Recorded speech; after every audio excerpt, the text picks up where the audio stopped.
வணக்கம் ஃப்ரெண்ட்ஸ். இன்றைக்கி வந்துட்டு கோழி பண்ணையில் ஏற்படக்கூடிய பெரிய பிரச்சனைகள் ஒன்று வந்துட்டு இந்த பேன் தொல்லை. அதை பற்றி நம்ம டீட்டெயிலாக டிஸ்கஸ் பண்ணலாம். கோழிக்கு பார்த்திங்கன்னா புற ஒட்டுண்ணிகள் மற்றும் அக ஒட்டுண்ணிகள் அப்படின்ற பூச்சி தொல்லைகள் வந்து அதிகமாக இருக்கும். அதாவது external parasites and internal parasites அப்படின்னு இங்கிலீஷில் சொல்லுவாங்க.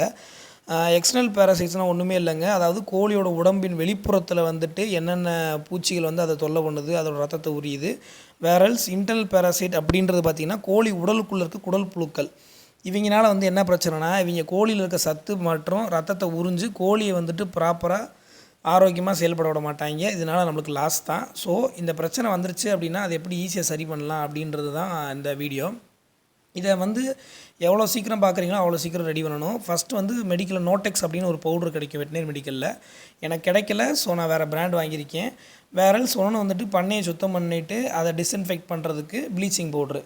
இந்த செல்லு பூச்சி எப்போ வரும், ஏன் வரும் அப்படின்னு பார்த்தீங்கன்னா, நம்ம பண்ணையில் வந்து அதிகமான கோழியில் அடை வைக்கும் போதும் தொடர்ந்து கோழியில் அடை வைக்கிறோம், தொடர்ந்து வந்து வாரம் எங்களுக்கு குஞ்சு பொரிச்சிக்கிட்டே இருக்குது, அடைக்கோழியிலையும் பெரிய கோழி ஒரே இடத்துல கவுத்து வைக்கிறேன், அடைக்கோழி குஞ்சு கோழி பெரிய கோழிலாம் ஒரே செட்டில் அடைக்கிறோம் அப்படின்றப்ப இந்த மாதிரி பிரச்சனைகளை பார்ப்போம். இது கோழிக்கு மட்டும் பஞ்சாயத்து கிடையாதுங்க, நம்மளுக்கு பெரிய பஞ்சாயத்து.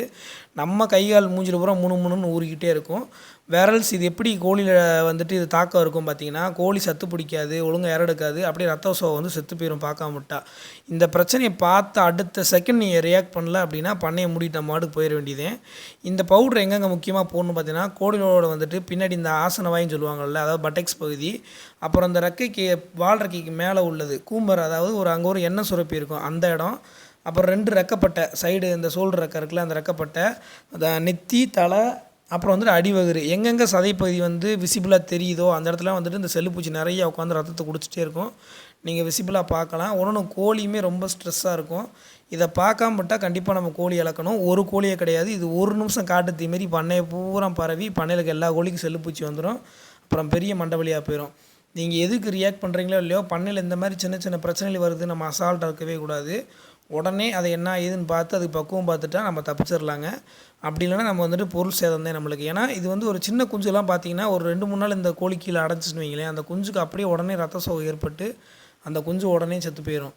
ஸோ சின்ன குஞ்சு தானே அப்படின்னு நீங்கள் அசால்ட்டாக நினைப்பீங்க. அது வந்து நாளைக்கு நீங்கள் பண்ணையில் ஒரு 500 1000 விற்கக்கூடிய பெரிய பொருளாக இருக்கும். பண்ணையோட அடுத்த ஸ்டேஜ் அது.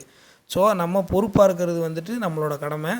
அதே மாதிரி இப்போ நான் இந்த கோழிகளுக்கு மட்டும் போட்டால் போதுமா பிரதர் அப்படின்னா கண்டிப்பாக கிடையாது. நம்ம எல்லா கோழிக்குமே அந்த மருந்தை யூஸ் பண்ணணும். அதாவது ஒன்ஸ் நீங்கள் செல்லை பார்த்துட்டீங்க, வராமல் தடுக்கணும் ஃபஸ்ட்டு.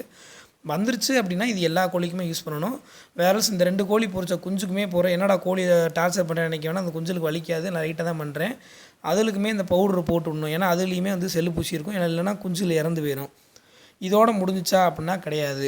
அந்த ஷெட்டில் வேறு என்னென்ன கோழி அடைப்படுத்திருக்கு, எந்தெந்த கோழி குஞ்சு பொரிச்சிருக்கு அப்படின்னா எல்லா கோழிக்குமே அதோட அடைத்தட்டு, அந்த முட்டை மேலே அந்த கூடை, முக்கியமாக அந்த அடைத்தட்டு கீ பகுதி, ஏன்னா அந்த பகுதி வந்து மேக்ஸிமம் காற்றோட்டம் கம்மியாக இருக்கும். அப்போ தான் அந்த செல்லுப்பூச்சி நிறைய முட்டை வச்சு உருவாகும் அந்த இடத்துல.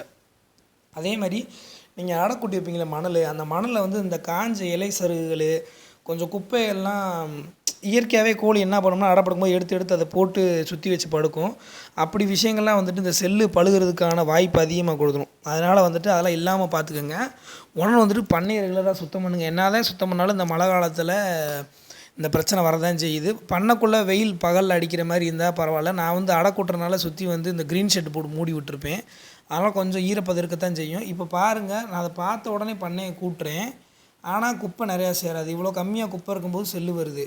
அதேமாதிரி ஒன்று இந்த அடை கூட்டின மணலை கொண்டு போய் நம்ம பண்ணையில் வந்து ஓரக்காலில் எங்கேயோ கொட்டுவோம். அப்போ சும்மா கொட்டக்கூடாது, அதுலேயும் ப்ளீச்சிங் பவுடர் கொட்டி கலந்து தான் போடணும். ஏன்னா இந்த செல்லு பூச்சி திருப்பி ஏதாச்சும் ஒரு மூளை முடுக்கில் போய் ஒளிஞ்சு உயிர் பொழைச்சி திருப்பி நம்ம பண்ணையை தாக்கக்கூடிய வாய்ப்பு அதிகமாக இருக்குது. ஸோ இந்த பிரச்சனை வரக்கூடாது அப்படின்னா ஃபஸ்ட் ஆஃப் ஆல் வந்து கிளென்லினஸ், அதாவது பண்ணையை நீட்டாக மெயின்டைன் பண்ணணும் ஒன்று. ரெண்டாவது வந்துட்டு இது வராமல் தடுக்கிறதுக்கு வந்துட்டு எப்போவுமே வந்துட்டு இந்த ப்ளீச்சிங் பவுட்ரு, டெட்டாயிலு, அப்புறம் வந்து இந்த கொலைன் சொல்யூஷன் அப்படின்னு சொல்லுவாங்க. அப்படி இல்லை இயற்கையாகத்தே நான் பண்ணணும் அப்படின்னா கரைசல் கிடைக்கும். இது எல்லாமே ப்ராப்பராக பண்ணையில் தெளிச்சுக்கிட்டே வரும். இதுவும் கிடைக்கல, டெய்லி சாணி கிடைக்குது, அதை வாசி தெளிச்சு விடுங்க. ஒன்று வந்துட்டு இந்த ப்ளீச்சிங் பவுடர் போடுறப்ப காரியம் போய் சூத்த கத்திரிக்காய் வாங்கின மாதிரி இப்போ நான் மாஸ்க் போடாமல் பண்ணிக்கிட்டு இருக்கேன், அந்த மாதிரி பண்ணிக்கிட்டு இருக்காங்க, மூக்கில் ஏறிடும். அதே மாதிரி நல்ல ட்ரெஸ்ஸை போட்டு இந்த ப்ளீச்சிங் பவுடர் உதற வேலையை விட்டுருங்க, ட்ரெஸ்ஸு பூரா வெட்டியாக போயிடும். நம்ம எந்தளவு கோழி பண்ணைக்கு வந்து நம்ம பொறுப்பாக இருக்கிறோமோ நம்ம உடம்புக்கும் நம்ம இதுக்கும் நம்ம தான் பாதுகாப்பு. ஸோ இது எல்லாம் ரெடி பண்ண பிறகு உங்கள் கைகாலை சுத்தமாக கழுவிடுங்க. கழுவிட்டு அதேமாதிரி மாஸ்க் போட்டுக்கோங்கப்பா. ஃபஸ்ட்டு கோழி பண்ணைக்குள்ள போகிறவங்க டஸ்ட் அலர்ஜி இருக்கவங்க மாஸ்க் போட்டுக்கோங்க. ஸோ இந்த வீடியோ வந்து உங்களுக்கு இன்ஃபர்மேட்டிவாக இருக்கும்னு நினைக்கிறேன் ஃப்ரெண்ட்ஸ். பிடிச்சிருந்தா கண்டிப்பாக ஷேர் பண்ணுங்கள், லைக் பண்ணுங்கள், நம்ம சேனலை வந்து சப்போர்ட் பண்ணுங்கள். இன்னும் நிறையா வீடியோஸ் கொடுக்க நான் காத்துட்ருக்கேன் ஃப்ரெண்ட்ஸ். பை.